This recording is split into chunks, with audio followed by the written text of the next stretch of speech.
ಕೇಂದ್ರೀಯ ರೇಷ್ಮೆ ಮಂಡಳಿ ವತಿಯಿಂದ 1949 ಎಸ್ಟಾಬ್ಲಿಷ್ಮೆಂಟ್ ನಮ್ಮ ಮೆಂಬರ್ ಸೆಕ್ರೆಟರಿ ಅವರು ಹೇಳಿದಂಗೆ ಈಗ ಎಲ್ಲ ಡಿಪಾರ್ಟ್ಮೆಂಟ್ಸನ್ನು ಸ್ಟೇಟ್ ಡಿಪಾರ್ಟ್ಮೆಂಟ್ಸನ್ನು ಕೋಆರ್ಡಿನೇಟ್ ಮಾಡಿಕೊಂಡು ದಕ್ಷಿಣ ಭಾರತದಲ್ಲಿ ಮಲ್ಬರಿ ರೇಷ್ಮೆ ಉತ್ಪಾದನೆ ಅವರು ವಿಸ್ತರಣೆ ಬಗ್ಗೆ ಸ್ಟೇಟ್ ಡಿಪಾರ್ಟ್ಮೆಂಟ್ಸ್ ಮುಖಾಂತರ ಎಲ್ಲ ರೈತರಿಗೂ ಟ್ರೈನಿಂಗು ಕೊಡ್ತಾ ಇದ್ದೀವಿ. ಇಲ್ಲಿ ನಮ್ಮ ಕೇಂದ್ರೀಯ ರೇಷ್ಮೆ ಸಂಶೋಧನಾ ಮತ್ತು ತರಬೇತಿ ಸಂಸ್ಥೆ ಮೈಸೂರು ವತಿಯಿಂದ ರೀಜನಲ್ ಸೆರಿಕಲ್ಚರಲ್ ರಿಸರ್ಚ್ ಸ್ಟೇಷನ್ಸ್ ಇದೆ ತಮಿಳುನಾಡಲ್ಲಿ, ಆಂಧ್ರ ಪ್ರದೇಶದಲ್ಲಿ, ತೆಲಂಗಾಣದಲ್ಲಿ ಮತ್ತು ಕರ್ನಾಟಕದಲ್ಲಿ. ಅಲ್ಲಿ ಅದರ ಮುಖಾಂತರ ಮತ್ತು ಅದು ಅಲ್ಲದೆ ಅನುಸಂಧಾನ ವಿಸ್ತರಣಾ ಕೇಂದ್ರಗಳು ಅಂತಿದೆ. ಅದರ ಮುಖಾಂತರ ಅದು ಅಲ್ಲದೆ skill enhancement training programme, need based training programmes ಮತ್ತು ಸ್ಟೇಟ್ ಡಿಪಾರ್ಟ್ಮೆಂಟ್ ವತಿಯಿಂದ ಎಲ್ಲದ್ರ ಬಗ್ಗೆ ಅಂದರೆ ಮಲ್ಬರಿ ಕಲ್ಟಿವೇಷನ್ ಬಗ್ಗೆ, ಅವರು ರೇಷ್ಮೆ ಹುಳು ಸಾಕಾಣಿಕೆ ಬಗ್ಗೆ, ಅವರು ಅದರ ನಿರ್ವಹಣೆ ಬಗ್ಗೆ, ಹೆಚ್ಚುವರಿ ಉತ್ಪಾದನಾ ಮಾಡುವಂತಹ ರೈತರನ್ನು ಸಶಕ್ತೀಕರಣ ಮಾಡುವಂಥ ಕಾರ್ಯಕ್ರಮಗಳನ್ನು ಹಮ್ಮಿಕೊಳ್ಳಲಾಗಿದೆ. ಇದು ಅಲ್ಲದೆ ಪೋಸ್ಟ್ ಕಕೂನ್ ಟೆಕ್ನಾಲಜಿನಲ್ಲಿ ನೀಡ್ ಬೇಸ್ಡ್ ಟ್ರೈನಿಂಗ್ ಪ್ರೋಗ್ರಾಮ್ಸಲ್ಲಿ ಈಗ ಧಾಗೀಕರಣ, ಬುಣಾಯಿಕರಣ ಅಂದರೆ ವೀವಿಂಗ್ ಟೆಕ್ನಾಲಜಿ ಇದು ಮಲ್ಬರಿ ಸೆಕ್ಟರು. ಇದು ಅಲ್ಲದೆ ಕೇಂದ್ರೀಯ ರೇಷ್ಮೆ ಮಂಡಳಿ ವತಿಯಿಂದ ಈಗ ನಾನ್ ಮಲ್ಬರಿ ಸಿಲ್ಕ್ಸ್ ಅಂತ ಇದೆ, ವನ್ಯಾ ಸಿಲ್ಕ್ಸ್ದಲ್ಲಿ ಥ್ರೂಔಟ್ ಸೆಂಟ್ರಲ್ ಇಂಡಿಯಾದಲ್ಲಿ ಇರುವಂತಹ 10 ರಾಜ್ಯಗಳಲ್ಲಿ ಟ್ರೋಪಿಕಲ್ ಟಸ್ಸಾರ್ ಬಗ್ಗೆ ಟ್ರೈನಿಂಗ್ ಪ್ರೋಗ್ರಾಮ್ಸು ಮಾಡ್ತಾಯಿದ್ದೀವಿ. ಇಲ್ಲಿ ಏನಪ್ಪ ಡಿಫ್ರೆನ್ಸು ವನ್ಯಾ ಸಿಲ್ಕ್ಸ್ಗೂ ಮಲ್ಬರಿ ಸಿಲ್ಕ್ಸ್ಗೂ ಅಂದರೆ, ಮಲ್ಬರಿ ಸಿಲ್ಕ್ಸು ಎಲ್ಲ ನಮ್ಮ ಕಂಟ್ರೋಲ್ದಲ್ಲಿ ಇರುತ್ತೆ, ನಾವು ರಿಯರಿಂಗ್ ಹೌಸ್ಗಳಲ್ಲಿ ಮಾಡ್ತೀವಿ. ವನ್ಯಾ ಸಿಲ್ಕ್ಸ್ದಲ್ಲಿ ಏನು ಮಾಡ್ತೀವಿ, ನಾವು ಫಾರೆಸ್ಟ್ ಏರಿಯಾದಲ್ಲಿ ಯಾರು ಇರ್ತಾರೋ ಅಲ್ಲಿ ಜನಜೀವನಗಳು, ಟ್ರೈಬಲ್ಸು, ಅವರಿಗೆ ಪ್ರೋಗ್ರಾಮ್ಸ್ ಅಂದರೆ ಅದು ಆ ಕೀಟ ಏನು ಮಾಡುತ್ತೆ, ಇದು ನಾವು ಇಲ್ಲಿ ಮಲ್ಬರಿ ರೇಷ್ಮೆ ಹುಳು ಅಂತ ರೀರಿಂಗ್ ಮಾಡ್ಲಿಕ್ಕೆ ಆಗೋದಿಲ್ಲ, ಫಾರೆಸ್ಟ್ ಏರಿಯಾದಲ್ಲೇ ಮಾಡ್ತೀವಿ. ಅದು ಅಲ್ಲದೆ ಈಗ ನಾರ್ತ್ ಈಸ್ಟ್ ಇಂಡಿಯಾದಲ್ಲಿ ಸೆಂಟ್ರಲ್ ಮೂಗಾ ಎರಿ ರಿಸರ್ಚ್ ಇನ್ಸ್ಟಿಟ್ಯೂಟ್ ಇದೆ ಜೋರ್ಹಾಟಲ್ಲಿ, ಅಸ್ಸಾಮಲ್ಲಿ. ಅವರು ಏನು ಮಾಡ್ತಾರೆ, ಅವರು ಮೂಗಾ ಎರಿ ಬಗ್ಗೆ ಟ್ರೈನಿಂಗ್ ಪ್ರೋಗ್ರಾಮ್ಸ್ ಕೊಡ್ತಾರೆ. ಇದು ಅಲ್ಲದೆ ಈಗ ನ್ಯಾಷನಲ್ ಸಿಲ್ಕ್ವರ್ಮ್ ಸೀಡ್ ಪ್ರೋಗ್ರಾಮ್ ನಮ್ಮೂರಲ್ಲಿ ಇದೆ ಹೆಡ್ ಕ್ವಾರ್ಟರ್ಸು. ಥ್ರೂಔಟ್ ಕಂಟ್ರಿಯಲ್ಲಿ ಈ ರೈತರಿಗೆ ಡಿಪಾರ್ಟ್ಮೆಂಟ್ ಅವರಿಗೆ ಏನೇನು ಡಿಸೀಸ್ ಫ್ರೀ ಲೇಯಿಂಗ್ಸ್ ಅಂತ ಹೇಳ್ತೀವಲ್ಲ, DFLs ಅಂತ ನಾವು ಕನ್ನಡದಲ್ಲಿ ಏನು ಹೇಳ್ತೀವಿ, ಮೊಟ್ಟೆ ಅಂತ ಹೇಳ್ತೀವಿ. ಮೊಟ್ಟೆದ ಬಗ್ಗೆ, ಮಲ್ಬರಿ ಮೊಟ್ಟೆದ ಬಗ್ಗೆ ನ್ಯಾಷನಲ್ ಸಿಲ್ಕ್ವರ್ಮ್ ಸೀಡ್ ಆರ್ಗನೈಸೇಷನ್ ನೋಡುತ್ತೆ. ಅದಕ್ಕೆ ತಕ್ಕಾಗೆ BTSSO ಅಂತಿದೆ, ಬೇಸಿಕ್ ಟಸ್ಸಾರ್ ಸಿಲ್ಕ್ವರ್ಮ್ ಸೀಡ್ ಆರ್ಗನೈಸೇಷನ್ ಬಿಲಾಸ್ಪುರದಲ್ಲಿ. ಅವ್ರೇನು ಮಾಡ್ತಾರೆ, ಸೆಂಟ್ರಲ್ ಇಂಡಿಯಾದಲ್ಲಿರುವಂಥ ಟಸ್ಸಾರಲ್ಲಿ ರೇಷ್ಮೆ ಡಿಸೀಸ್ ಫ್ರೀ DFLs ಸಪ್ಲೈ ಮಾಡ್ತಾರೆ. ನಾರ್ತ್ ಈಸ್ಟಲ್ಲಿರೋದು ಎರಿ ಮೂಗಾದ ಬಗ್ಗೆ ಗೌಹತಿಯಲ್ಲಿ ಒಂದು MESSO ಅಂತ ಇದೆ, ಅವರು ಹಮ್ಮಿಕೊಳ್ಳಾಗುತ್ತೆ. ಎಂಟೈರ್ ಇಂಡಿಯಾಗೆ CSTRI ಅಂತ central silk technological research institute ಅಂತ ಬೆಂಗಳೂರಲ್ಲಿದೆ. ಇದು ಏನು ಮಾಡುತ್ತೆ, ಎಲ್ಲ ಮಲ್ಬರಿದಲ್ಲಿ, ಟಸ್ಸಾರಲ್ಲಿ, ಮೂಗಾ ಎರಿದಲ್ಲಿ ಪೋಸ್ಟ್ ಕಕೂನ್ ಆ್ಯಕ್ಟಿವಿಟೀಸನ್ನು ನೋಡ್ಕೊಳ್ತಾರೆ. ಯಾರಿಗೆ ಯಾವ ಟ್ರೈನಿಂಗ್ ಬೇಕಾಗಿದೆಯೋ ಎಲ್ಲ ಟ್ರೈನಿಂಗ್ ಪ್ರೋಗ್ರಾಮ್ಸನ್ನು, silk Samarth training programmes, skill enhancement training programmes, need based training programmes, both for faculty ಅಂದರೆ ಡಿಪಾರ್ಟ್ಮೆಂಟಲ್ಲಿ ಉದ್ಯೋಗಸ್ಥರಿಗೂ ಕೊಡ್ತೀವಿ, ಅದಲ್ಲದೆ ಟ್ರೈನೀಸ್ಗೂ ಕೊಡ್ತೀವಿ. ಎಲ್ಲ ನಮ್ಮ ಮೇನ್ ಉದ್ದೇಶ ಏನಂದರೆ 2047ಗೆ ಸೆಂಟ್ರಲ್ ಸಿಲ್ಕ್ ಬೋರ್ಡಲ್ಲಿ ಪೋಸ್ಟ್ ಕಕೂನ್ ಆ್ಯಕ್ಟಿವಿಟೀಸು ಸಿಲ್ಕ್ಗೆ ಡೈವರ್ಷನ್ ಮಾಡಬೇಕಂತ ನಮ್ಮ ಸದಸ್ಯ ಸಚಿವರು ಇತ್ತೀಚೆಗೆ ಚೈನಾ ಎಲ್ಲ ವಿಸಿಟ್ ಮಾಡಿದ್ದಾರೆ. ಪೋಸ್ಟ್ ಕಕೂನ್ ಆ್ಯಕ್ಟಿವಿಟೀಸಲ್ಲಿ ನಾವು 2047ನಲ್ಲಿ ಇದು ರೇಷ್ಮೆ ಅಂದರೆ ರೇಷ್ಮೆ ಒಂದು ಟೆಕ್ಸ್ಟೈಲ್ ಸೆಕ್ಟರ್ಗೆ ಅಲ್ಲ, ಇದು ಅಲ್ಲದೆ ನಾವು pharmaceutical industry, medical industry, cosmeceutical industry, nutraceutical ಇಂಡಸ್ಟ್ರಿದಲ್ಲಿ ತಗೊಂಡೋದ್ರೆ ನಮ್ಮ ರೈತರಿಗೆ ಹೆಚ್ಚು ಉತ್ಪಾದನೆ ಮಾಡಿಕೊಂಡು ಅಧಿಕ ಆದಾಯ ಬರುತ್ತೆ ಅಂತ ಉದ್ದೇಶದಲ್ಲಿ ನಾವು ಕೆಲಸ ಮಾಡ್ತಾ ಇದ್ದೀವಿ. ಇಲ್ಲವೇ ವೈಜ್ಞಾನಿಕವಾಗಿ ಬೆಲೆ ನಿಗದಿ ಮಾಡುವಂಥ ಮಿಷನರಿಗಳೇ ಇಲ್ಲ ಅಂತ ಮಾರ್ಕೆಟಲ್ಲಿ ಹೇಳ್ತಾ ಇದ್ದಾರೆ. ಇದರಿಂದ ನಿರಂತರವಾಗಿ ರೈತರಿಗೆ ಮೋಸನೂ ಆಗ್ತಿದೆ, ಇಲ್ಲ, ರೈತರಿಗೆ ಮೋಸ ಮಾಡುವಂತಹ ಕೆಲಸ ಏನೂ ಮಾಡೋದಿಲ್ಲ. ಅಲ್ಲಿ ಬರುವಂತಹ ರೀಲರ್ಸ್ ಏನಿರ್ತಾರೋ ಅವರು ಗುಣಮಟ್ಟ ಅಸೆಸ್ ಮಾಡ್ತಾರೆ. ವೈಜ್ಞಾನಿಕವಾಗಿ ಮಿಷನರಿಗಳಲ್ಲಿ ಬೆಲೆ ನಿಗದಿ ಮಾಡೋದಕ್ಕೂ ಯಾರೋ ದಲ್ಲಾಳಿಗಳು ಅಥವಾ ಬೈಯರು ಬಂದು ನೋಡ್ಬಿಟ್ಟು ಹಿಂಗಿದೆ ಅಂತ ಇಲ್ಲ, ಮಾರ್ಕೆಟ್ ಆಫೀಸರು ಒಂದು ಫಿಕ್ಸ್ಡ್ ಪ್ರೈಸ್ ಕೊಡ್ತಾರೆ, ಬೇಸಿಕ್ ಪ್ರೈಸ್ ಅಂತ ಇರುತ್ತೆ. ಆ ಬೇಸಿಕ್ ಪ್ರೈಸ್ ಮೇಲೇನೆ ಇವರು ರೀಲರ್ಸು ಇದು ಮಾಡ್ತಾರೆ. ನಿಮ್ಮ ಕಡೆಯಿಂದ ಅಥವಾ ಗೌರ್ಮೆಂಟ್ ಕಂಪೇರ್ ಮಾಡಿ ಯಾಕೆ ಕೊಡಬಾರ್ದು, ವೈಜ್ಞಾನಿಕವಾಗಿ ನಿಗದಿ ಮಾಡಲಿಕ್ಕೆ ಯಾಕೆ ಮಿಷನರಿಗಳನ್ನ ಹಾಕ್ಬಾರ್ದು? ಯಾಕೆಂದ್ರೆ ಬೆಳೆಗಾರರು ಜಾಸ್ತಿ ಆಗ್ತಾ ಇದ್ದಾರೆ ಮೈಸೂರು ಭಾಗದಲ್ಲಿ. ಮಾರ್ಕೆಟ್ ಓಪನ್ ಆದ್ಮೇಲೆ ಇಲ್ಲಿ ಪ್ರತಿನಿತ್ಯ ಅಷ್ಟೊಂದು ಮಾರ್ಕೆಟ್ ಬರ್ತಾ ಇದೆ, ಬಟ್ ವೈಜ್ಞಾನಿಕವಾಗಿ ರೈತರಿಗೆ ಬೆಲೆನೇ ಸಿಗ್ತಾ ಇಲ್ವಲ್ಲ. ವೈಜ್ಞಾನಿಕ ರೀತಿಯಲ್ಲಿ ಬೆಳೆ ಅಂತ ಇಲ್ಲ ಅಂತ ಹೇಳೋದು ತಪ್ಪಲಾಗುತ್ತೆ. ಮಿಷನರಿ ಅದ್ರದ್ದೇನಾದ್ರೂ ವೈಜ್ಞಾನಿಕವಾಗಿ ಕೊಡ್ತಾ ಇಲ್ಲ, ಅದು ಮೌಖಿಕವಾಗಿ ನಡೀತಾ ಇದೆ ಅಷ್ಟೇ, ಏನೋ ಒಂದು ಅಂದಾಜು ಮೇಲೆ ನಡೀತಾ ಇದೆ ಮಾರ್ಕೆಟು. ವೈಜ್ಞಾನಿಕವಾಗಿ ಎಲ್ಲಾದ್ರೂ ಸರ್ಟಿಫಿಕೇಶನ್ ಮಾಡಿದ್ರೆ ನಿಮ್ಮ ಇಲಾಖೆಯಿಂದ ಇದು ಇಷ್ಟು ಗುಣಮಟ್ಟಕ್ಕೆ ಇಷ್ಟು ರೇಟ್ ಅಂತ ಫಿಕ್ಸ್ ಆಗಿದೆ ಹೊರತು ಅಲ್ಲಿ ಟೆಸ್ಟ್ ಮಾಡುವಂಥ ಯಾವುದೇ ಯಂತ್ರಗಳೇ ಇಲ್ಲ.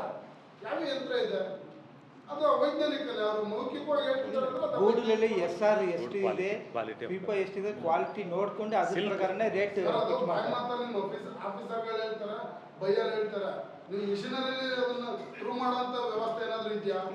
ಇಲ್ಲ, ಮಾರ್ಕೆಟಿಂಗ್ ವ್ಯವಸ್ಥೆ ನೋಡಿ ಎಷ್ಟು ಕಕೂನಲ್ಲಿ ಪಿಪ ಎಷ್ಟಿದೆ, ಸಿಲ್ಕ್ ಕಂಟೆಂಟ್ ಎಷ್ಟಿದೆ, SR ಪರ್ಸೆಂಟೇಜ್ ಎಷ್ಟಿದೆ, ಅದೆಲ್ಲ ಕ್ಯಾಲ್ಕುಲೇಷನ್ ಮಾಡಿನೇ ಆ ರೇಟ್ ಫಿಕ್ಸ್ ಮಾಡ್ತಾರೆ. ನೀವು ಹೇಳ್ತಾರೆ ಓವರ್ ಆಲ್ ಕ್ಯಾಲ್ಕುಲೇಷನ್ ಮೌಖಿಕವಾಗಿ ನಡೀತಿದ್ಯೋ ಅಥವಾ ಯಂತ್ರ ರೂಪದಲ್ಲಿ ನಡೀತಿದೆ ಅದನ್ನು ಕ್ಲಿಯರ್ ಮಾಡಿ. ಇಲ್ಲ ಕರೆಕ್ಟಾಗಿ ನಡೀತಾ ಇದೆ. ಇಲ್ಲ ನೋಡಿ, ಈಗ ಈ ಸಂದರ್ಭದಲ್ಲಾದ್ರೂ ಕಡೆ ಪಕ್ಷ ರಾಮನಗರ ಮೈಸೂರು ಭಾಗದಲ್ಲಿ ಒಂದು ಮಿಷನರಿನ ಹಾಕಕ್ಕೆ ರೈತರಿಗೆ ಸಾಧ್ಯವಾದಷ್ಟು ಅನುಕೂಲ ಆಗುತ್ತೆ. ಅದು ನಾವು ಸೆಕ್ರೆಟರಿ ಅವರು ದೃಷ್ಟಿಗೆ ತಗೊಂಡು ಹೋಗ್ಬಿಟ್ಟು ಸ್ಟೇಟ್ ಡಿಪಾರ್ಟ್ಮೆಂಟ್ ಅದು ಮಾರ್ಕೆಟ್ ನೋಡಿ, ಮನುಷ್ಯರದು ಅಧಿಕಾರಿಗಳದು ಬೈಯರ್ಸ್ ಇಂದ ಸಾಕಷ್ಟು ನಷ್ಟ ಅನುಭವಿಸ್ತಾ ಇದ್ದಾರೆ. ನೀವು ಬೆಳಿಲಿಕ್ಕೆ ಮನೆ ಕೊಡ್ತೀರಿ, ಕಟ್ಕೊಳ್ಳಿಕ್ಕೆ ಸಾಕಷ್ಟು ಯೋಜನೆಗಳು ಮಾಡಿದ್ದೀರಿ, ಬಟ್ ಪರ್ಚೇಸಿಂಗ್ ಅಲ್ಲಿ ಅವರು ಮೋಸ ಆದ್ರೆ ಯಾರು ಬೆಳಿಲಿಕ್ಕೆ ಮುಂದೆ ಬರ್ತಾರೆ? ಇಲ್ಲ, ರಾಮನಗರಂ ಕಕೂನ್ ಮಾರ್ಕೆಟ್ ಆಗಲಿ, ಆಂಧ್ರ ಪ್ರದೇಶದಲ್ಲಿರೋ ಹಿಂದೂಪುರ ಮಾರ್ಕೆಟ್ ಆಗಲಿ, ಅವೆಲ್ಲ ಸ್ಟೇಟ್ ಡಿಪಾರ್ಟ್ಮೆಂಟ್ಸ್ ರೆಸ್ಪೆಕ್ಟಿವ್ ಇದರಲ್ಲೇ ನಡೆಯುತ್ತೆ ಮಾರ್ಕೆಟಿಂಗ್ ಸಿಸ್ಟಮ್ ಅನ್ನೋದು. ನಮ್ಮ ಕೇಂದ್ರೀಯ ರೇಷ್ಮೆ ಮಂಡಳಿ ಏನಪ್ಪ ಅಂದರೆ ಈಗ ಸಂಶೋಧನೆ ಮತ್ತು ಈ ಟೆಕ್ನಾಲಜೀಸನ್ನು ಲ್ಯಾಬ್ ಟು ಲ್ಯಾಬ್ ಪ್ರೋಗ್ರಾಮ್ಸ್ ಮಾಡ್ತೀವಿ. ಇದು ಅಲ್ಲದೆ ಸ್ಟೇಟ್ ಡಿಪಾರ್ಟ್ಮೆಂಟ್ಸ್ ಅವ್ರಿಗೆ ಗೈಡೆನ್ಸ್ ಕೊಡ್ತೀವಿ.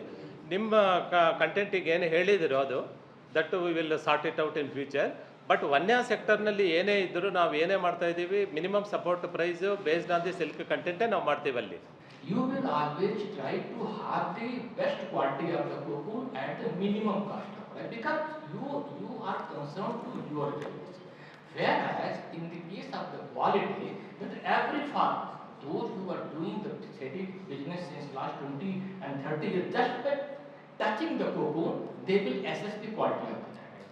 That is the touch and feel. Second thing is that is the cell ratio. Cell ratio. Because the cell ratio decides the how many percentage of silk is there in the cocoon. That will be the converted into the raw silk. So it is all, what your question is, it is all market driven and quality control, and there is a competition. There is a business between the seller and the buyer. No, but it is not regulated. The regulation is there. No, regulation is there. See, if the quality of cocoon is there, daily we are giving daily market pricing. What was the minimum? What was the highest? If the highest was 800, it will indicate that there was a cocoon of that quality that has fetched 800 rupees also. So here the rate is totally depend on the farmer, and nowadays the farmers are harvesting cocoon since 20 years, 30 years, and they have drained out all the nutrition from the soil. Proportionally, it is not supplemented. That is the second reason. What you have told that आप जो है quality को ठीक करने के लिए क्या करते हैं? That quality is in the hand of the farmer. All technologies are there. We are we are inventing multiple varieties. We are giving silkworm breed suitable to the season, suitable to the region also. So it is all the farmers' interest, intention, and interaction that will up the agriculture sensibility. But what he was asking also, majority of the farmers who are into agriculture, they are not educated, and they are for generations they are doing this. Yes. And innocent people they go, they should be regulated and they should get the better price. This is what is concerning. Actually, excuse me, they will grade the cocoon later. This is yesterday's market rate at Ramnagar. Yesterday minimum rate is 392, maximum rate 672, and average is 573 in market rate. Every day in WhatsApp message it will be coming. Yeah, by what time? By what time? So that sometime road is going to above 500. There are farmers getting 325 also. If your cocoon quality is not up to the mark, if you couldn't follow the proper cultivation practices, then naturally you won't get the quality. So you cannot simply compare that someone is getting 700, I'm not getting that 500 or 400. Because if your material is not up to the mark, this is a competitive market. Because one way we are talking about the farmer angle, but again reeler or weaver, they are also from the same society only. So they will expect the quality one only. So what we are doing that, whichever the consignment, fetching the low price. So we used to identify such farmer, then we have to monitor, we have to guide them. Because sometimes if they are not doing a proper cultivation practices or there may be facing some pest or disease related issues, but they are not conveyed to the state official or to the CSB official. So those gap we are filling it. So only to the farmer who is not getting the good value. So recently we identified like that Mavali, na? Mavali or Malavali? Basically 900 crore budget. 900 out of 900 crore, basically around 550 for salary pension related. Because Silk Board's employee, there are around 3,000 plus pensioners. And for the state, it's around 265 crores. So there are 26 state. Major state is Karnataka. Like last year, we have given somewhere around 80 crores because their expansion plan is a huge plan. And in case of Northeast, some state, they will take 1 crore, 2 crore. So it's basically based on the demand, we used to sanction the project.